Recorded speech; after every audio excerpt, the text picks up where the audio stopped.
President Trump has signed a slew of executive orders in just his first 2 weeks in office, and now we're learning the president could soon move to dismantle the Department of Education through a signature. Action News reporter Gabe Ferris has been tracking the potential action, and he joins us now from the live desk with the president's comments from the Oval Office on this and how local education leaders are responding. Gabe.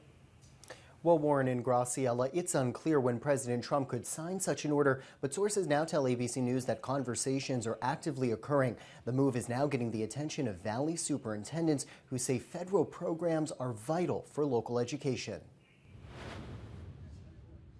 Valley education leaders are now racing to understand a flurry of executive orders from President Trump, including one that could shut down the federal Department of Education. It's created quite a bit of confusion about the educational environment. Dr. Steve Teachin leads the Merced County Office of Education. He oversees 20 school districts and administers federal funding for local programs, including $6 million for special education. That chunk of money flows from the federal government to the state and then down to the local level to serve students that are the most disabled.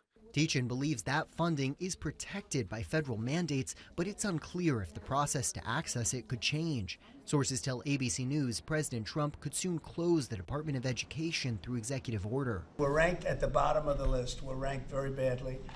And what I want to do is let the states run schools. I believe strongly in school choice. But in addition to that, I want the states to run schools. The president's order would essentially gut the department from the inside out. It would require the Secretary of Education to submit a proposal for dismantling their very department. The Secretary of Education, however, could never put that plan into effect, and neither could the president. So they can come up with all the plans they want, but they're meaningless. Congress would have to act on that plan. Fresno State political science professor Tom Holyoke believes the secretary's plan would fall short. A White House reporter pressing the president about the feasibility in the Oval Office. Do you think that's something you can do with an executive order? Or you can I'd like to be able to do it. Congress Yeah, I would like to be able to do. Look, if I could give the schools back to Iowa and Idaho and Indiana and all these places that run properly. The president has long campaigned on reforming education, giving more control to state and county departments. Teachin says they're already in charge. States already control the education. They already set the guidelines for curriculum. That's all state level law. That's not federal law.